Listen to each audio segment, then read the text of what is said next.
Okay, hello students. Now we're into antepartum, and we're going to talk about that first prenatal visit. So, prenatal care actually should start when you're really young with good nutrition and immunizations. And you think about, not all cultures get good nutrition. Not all people have that. They don't have the financial resources to buy fresh fruit and vegetables, which could be higher in price, and they don't have the health insurance or the medical opportunity to get immunizations. And actually, some cultures not choose not to get immunizations, and some people do individually. So, prenatal is all about positive attitudes, about being a woman and having children. And once you're sexually active, prepare for pregnancy. So, when my kids, my girls, I have two girls, became teenagers, one of the first things I said to them was, "So, are you ready to have babies now?" when they started their periods. So, yes, they do get some education about that in high school. If you think about yourself, I guess you're much younger than I am. And they talk about sex and safe sex and STDs and all that. But we want to make sure they have safe sex, they get regular pelvic exams, and if they don't get treatment of sexually transmitted diseases, that could prevent them from becoming pregnant or have complications in the future. So people that are really concerned about their bodies and them and their lifestyles, they're the ones that consistently come to their appointments, and they're concerned about their baby as well as themselves. That first prenatal appointment, that's kind of long, and so therefore we usually have at least a half an hour dedicated to that, where we want to talk to the patient one on one and get some baseline vital signs, other data about them, like their health history. Have they previously had any surgeries, infections, complications, as well as their family history, their GYN history, social and medical.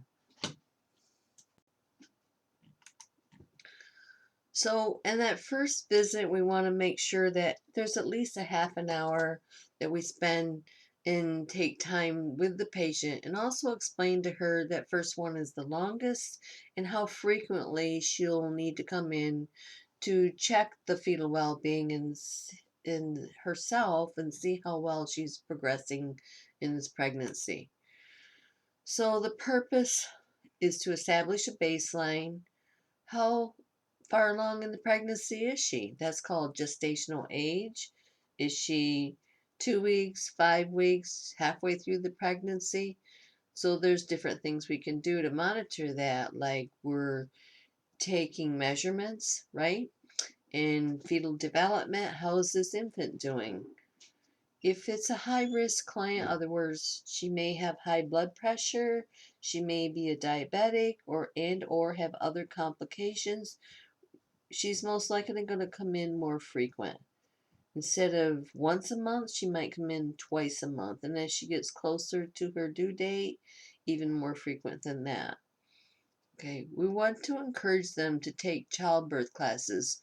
So as a nurse, you should know, where are they available?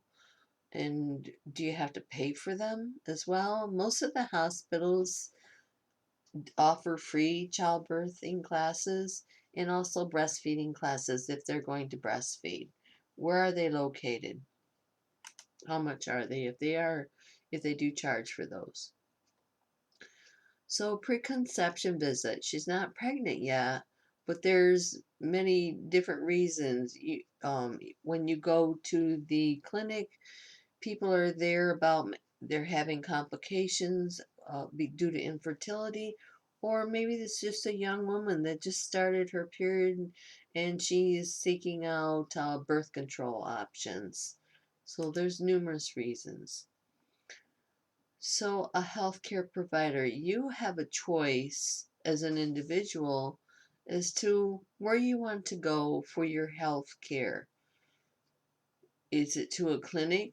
You might see more than one provider, or is it an OB/GYN clinic, okay, or GYN physician, sorry, or is it a certified nurse midwife? Many people presently look to see, is there a midwife? Is this a group of individuals and you don't know who you will get at the time of delivery, or you just specifically want to see one individual, which is in a practice all by themselves, or a family practitioner. So there are options, and you have to think about those when you go to have your baby. So, what is the nursing role in this? Our nursing role is to listen, truly listen to what the patient is telling me. Counseling, if that's so needed, counseling could be diet or not dietetic, but nutritional counseling. It could be mental health counseling. It could be different counseling. So assess and evaluate, does this patient need this? And our first and foremost is education and teaching.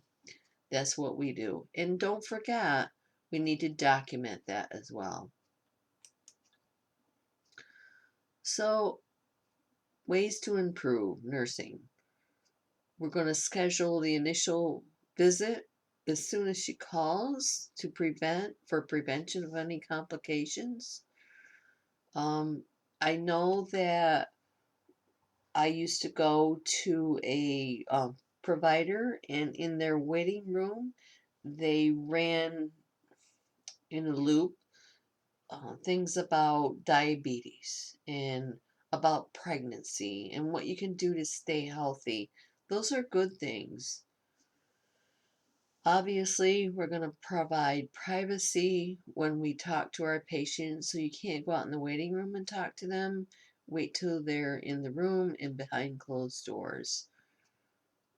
I don't think we have a problem with that so much now as we have had in the past. So it's up to them. What do they want? What are their choices? Do they know they have choices? So they're responsible for themselves, and you need to educate them. Families. It's all about families. It's not just that one person. There's a person, a significant other, or maybe there's grandma or an aunt. So we're going to educate them as well what this patient needs. Tell her when to expect to how when to expect to come. In the beginning, it may be every once a month. As she gets halfway through, it may be every 2 weeks.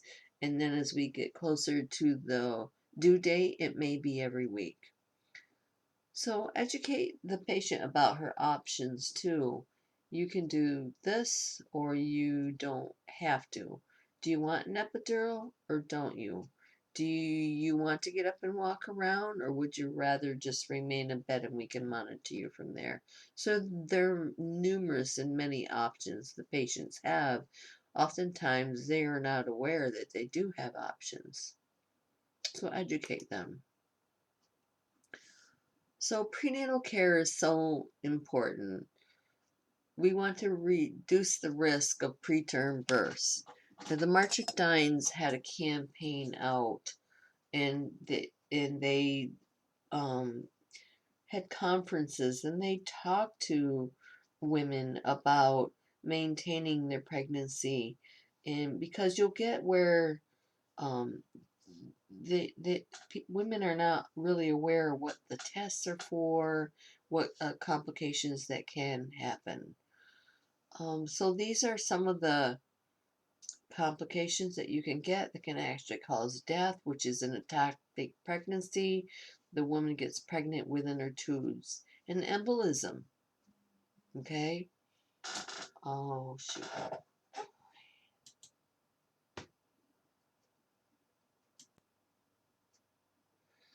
Embolism, intrapartum cardiac arrest. If the heart is not strong, she can actually go into cardiac arrest. Most recently, within 2 months ago, a young teacher, actually, she was my son's teacher, died of an undiagnosed cardiac condition, but she died after the birth of the baby. So it was undiagnosed. It was very interesting and very sad. Hypertension is another one of those that the patient can die from. So that in initial interview, we want to make sure that we gather all the information. And it's all about the patient. It's not about you. That's not why you're there. We're gathering the information about the patient. She might get carried away and talk about her husband or her father or something else or somewhere or someone else. But really our focus is her. Make sure it's private. The doors are shut. Make sure the client is aware her first visit can be quite long. And so we want to establish a trust with her. And of course, it's face to face. So her physical and psychological health, we talked about that in lab already. Um, has she had any complications, issues, or problems? Maybe this is her second baby and she had a cesarean for her first. So not all physicians will do a vaginal birth after having a cesarean. So did she choose the right provider? And she really wants to have a vaginal birth, she may have to seek out another provider. If the provider says, no, I'm not doing that. And that's their choice too, in their practice. Okay. Uh, a baseline health, demographic, her name, age, phone number, religion. How important is that?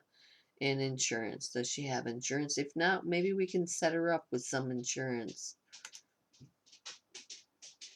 So why is she come here? Why did she present? Is she pregnant or is she not? And her date of the last menstrual period, first day of the last menstrual period. Did she do any pregnancy tests at home? Has she had any done? What signs or symptoms does she have? Remember, there's presumptive and probable, all of those. Any discomforts that she's having. Maybe she's constipated now because she's not drinking enough fluids. Or maybe she's having headaches because her blood pressure is shooting sky high.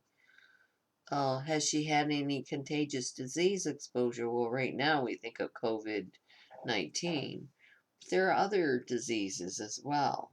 Has she been susceptible to the flu coming up? Was this planned? Well, if it's planned, she's probably pretty happy about it. Well, maybe it's unplanned and it's a surprise, and she already has a young baby at home and that's breastfeeding and in diapers. Yes, that can happen. So, who she got to be there with her? Is it her husband? Is it or a significant other? Maybe it's just her mom because her husband's deployed, or maybe it's a family member, or she's military and nobody's with her. Um, what size of living accommodations does she live in? So I have actually seen where there's 7 people living in a 1-bedroom apartment. It happens. So maybe we need to assist her in finding a better living arrangement. How old is she? How old's her client? How old's her partner? So I've seen 20-year-old clients with 47-year-old partners. Okay, that makes a difference. Why are they with them? What's going on there? Maybe they're supportive, maybe they're not. And can she read and write? What's her educational level? Don't assume that they can ever. And what's her occupation? Occupation is important because what's she exposed to? Does she sit at a desk job all day? Or is she exposed to chemicals and other things that could have a negative effect on her fetus? High risk clients are patients generally with diabetes, I can think of, high blood pressure. They've had a previous pregnancy with complications, heart conditions. So those high risk clients may have to go to a higher level of care, which would then be crowd serving. Have they had all their vaccines? Well, MMR, if they haven't, that the child can be infected and the baby gets rubella or mom gets rubella while the child's in utero, the infant can be deaf, born deaf. Okay. Questionable vaccines. What kind of vaccines? And do they have any allergies? Of course, what do we ask them? Iodine, betadine, shellfish, latex. So we want to know about those allergies that they have. Any illnesses that occur within the family, do they have any type of illnesses on their family members with genetic disorders? So my sister had a child with hydrocephalus. So was I at higher risk? Maybe. So they had to screen for that. My husband, his um, father was born genetically deaf, so they had to screen for that. Also, there was heart diseases that ran in the family, and they screened for that as well. So yeah, that's so important. Ethnic background. There's some ethnicities that are more prone to complications than others. So what is their ethnic background? So are they a person that exercises or are they a couch potato? What are their hobbies? Their hobbies might be detrimental to their pregnancy. What kind of medications do they take? Oh, well, we might have to take her off this medication because it could present complications for her. ETOH, that's alcohol. And do they smoke? A patient that smokes, she's decreasing the oxygenation that the fetus gets. And is she abused? She might not say that, but what are her actions and reactions and how is she? How does she present to you? So she might not admit it, but what are the symptoms that you're seeing? GYN history, any reproductive problems? In other words, is she having problems getting pregnant? Did she have a tubal pregnancy and she only has one tube now? Has she had a reanastenosis where previously she had her tubes tied and then she had them untied? That could cause her problems of a tubal pregnancy. What age did she start her menstruation at? Are her cycles regular? Some people do not have they have a period every 3 months, okay? And or they're irregular. Any previous GYN surgery, that can affect everything. Maybe she had a previous cesarean as well. Some doctors will, or providers, I don't want to call them doctors, providers will not allow the patient to deliver vaginally if she had a previous C-section. What type of birth control did she use? What's her sexual history? Is she single and she's still hopping around there? Um, so she's susceptible to infections and STDs. Does she have stress incontinence? So all of those are so important, not one more than the other. What's her OB history? How far along? That's gestational age. What type of previous deliveries did she have? Did she have a boy or a girl? And how many hours of labor was she in? Were there any complications? Hours of labor? Oh, she was only in labor for 3 hours with her first baby. So what does that tell you? You better get and book a room at the hospital for your next baby and come beforehand. Oh, did she have any previous abortions that can put scar tissue on the uterus and there could be complications? Was her viability, did her infant live? Okay, the age of viability, remember, is 24 weeks. Was this infant born before 24 weeks or after? What's her RH, her ROGAM? Her RH negative or positive? If she's RH negative and the baby's positive, she's going to need ROGAM.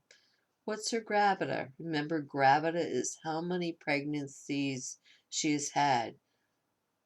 I've seen a pregnant or a gravida 16 before, but then how many babies does she have? How many lived?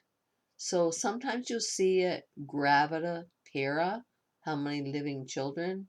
Gravida para, GP. And other times you'll see it spelled out, GTPAL, which I kind of went over that quickly. So gravida is how many pregnancies she's had, whether they survived or not, just how many times she was determined to be pregnant.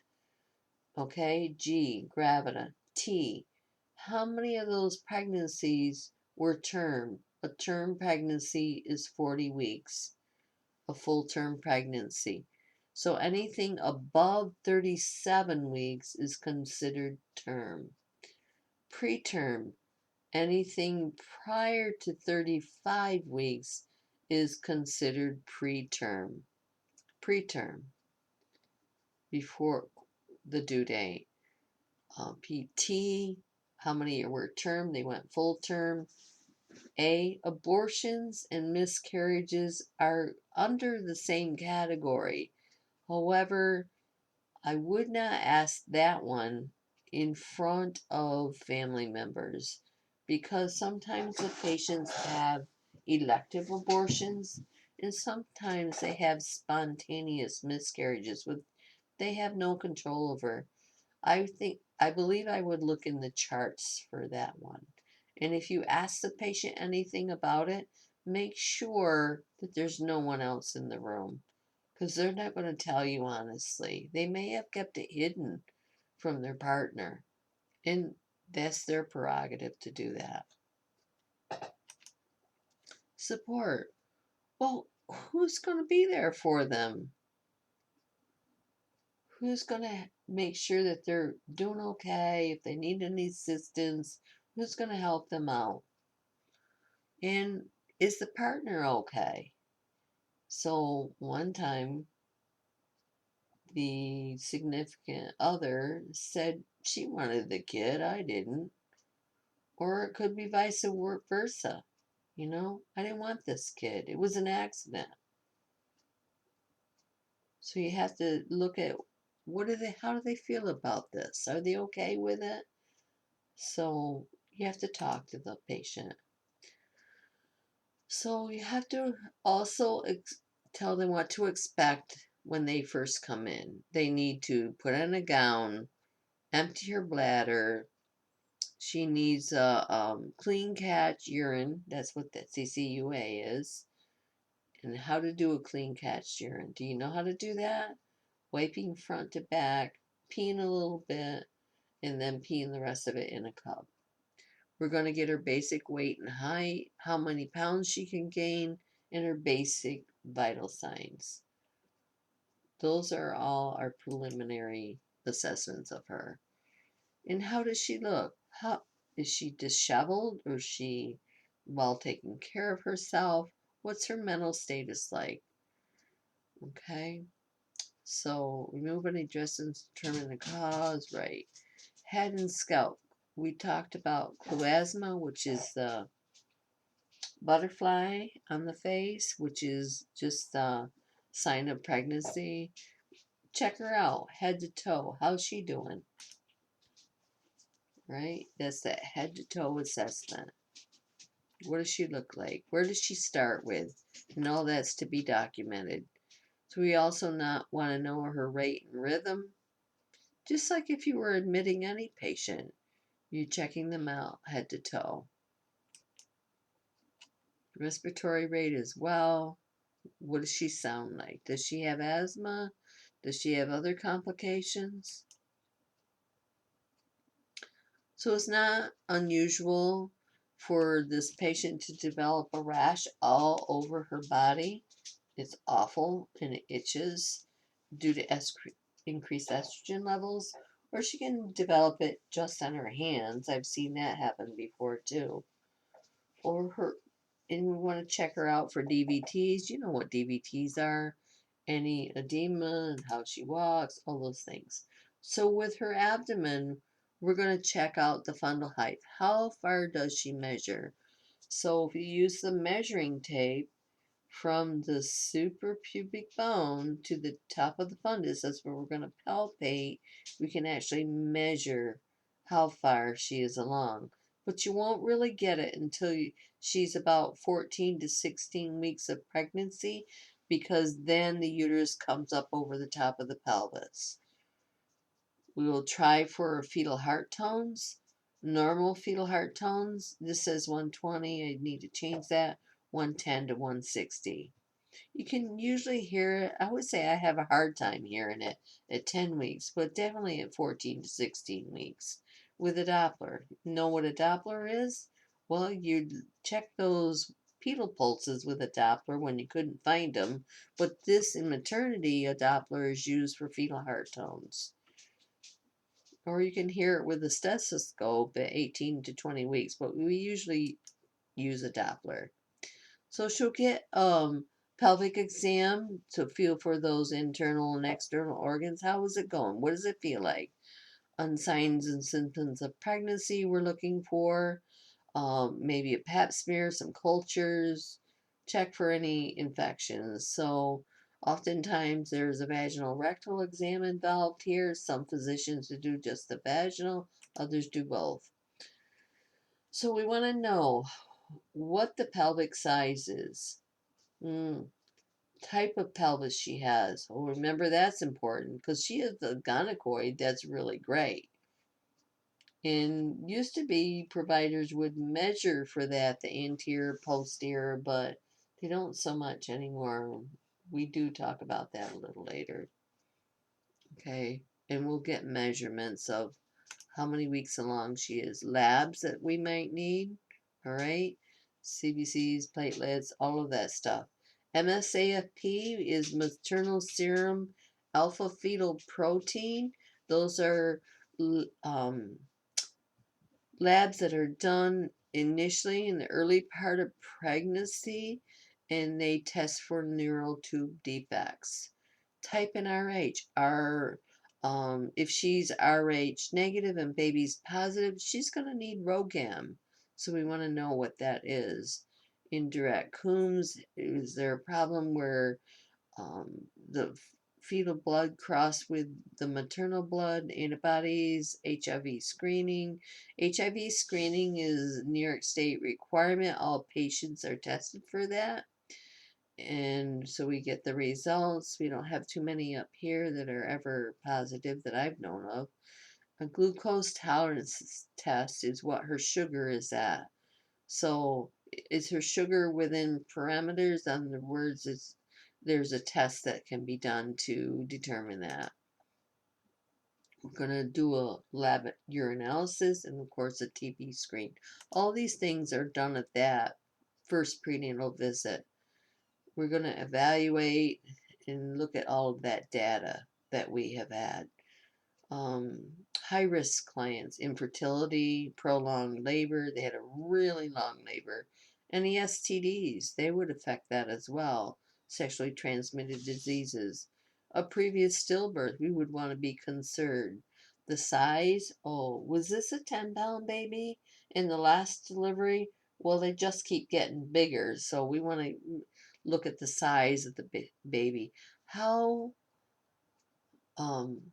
age-wise means, was this infant born at 35 weeks? So she might start showing signs of symptoms of labor at 35 weeks each time. Did she have a previous C-section? Some providers will not do a vaginal delivery after the patient has a C-section. I believe I already said that.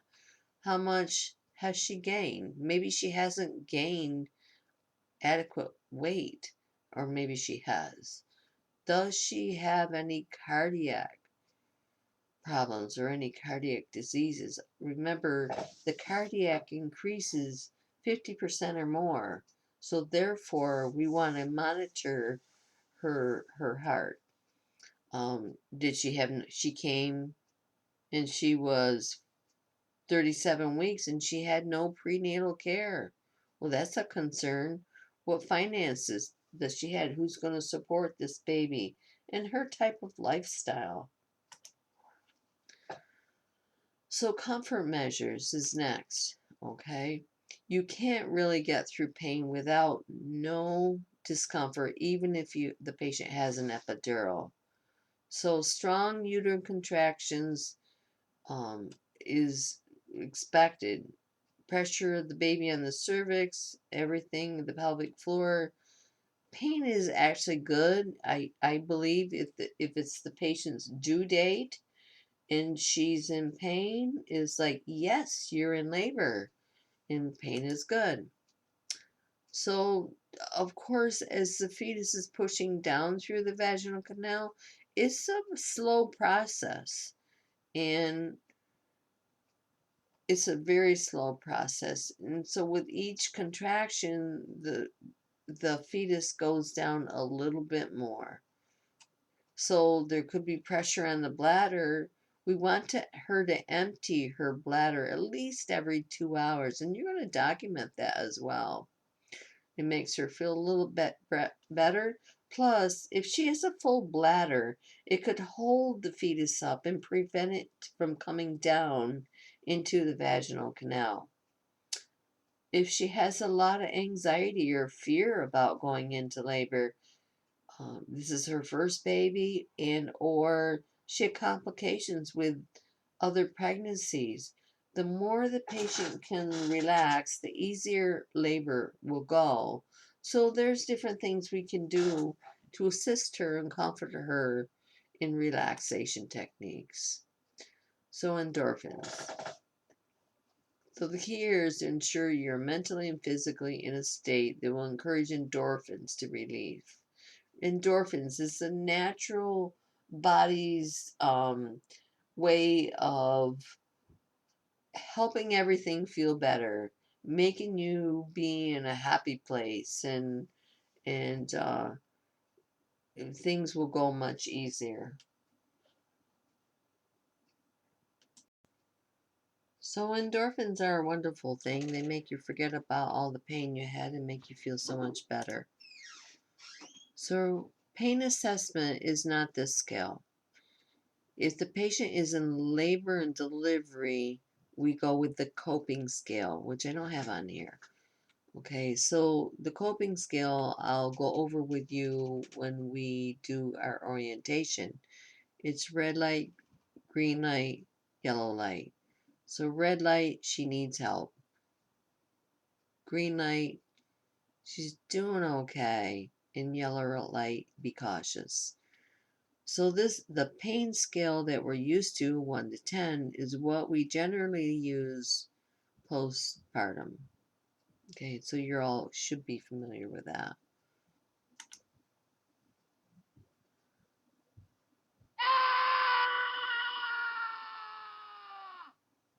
How is the patient used to accustomed to dealing with pain?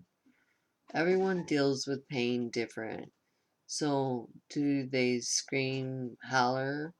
Do they go into themselves and they're very quiet? Do they take medication?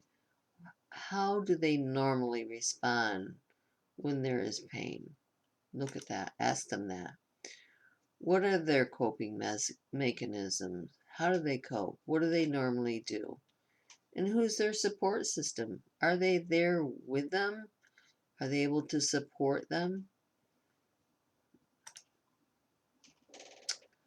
So there's complementary and alternative measures to pain relief. So some people bring with them a labor coach.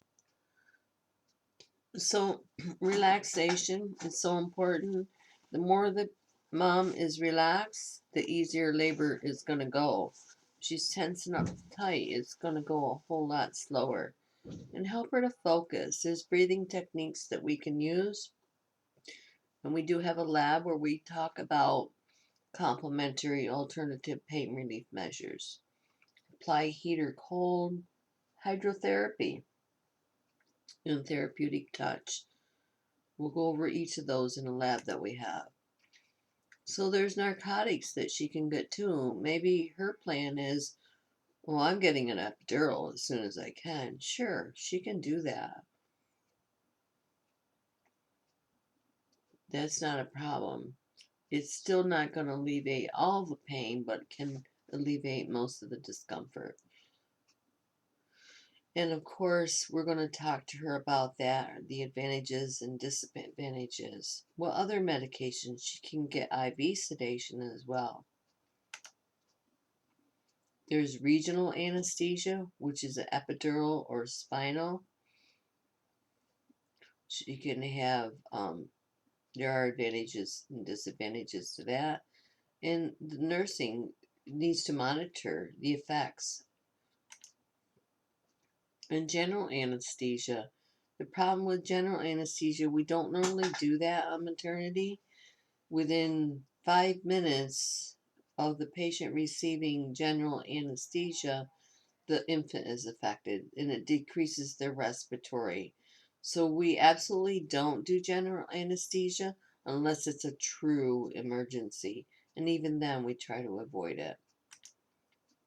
So these are some of the potential nursing diagnoses you might have: pain related to labor contractions, and anxiety related to knowledge deficit. Does she know how to breathe? Does she know what she can do?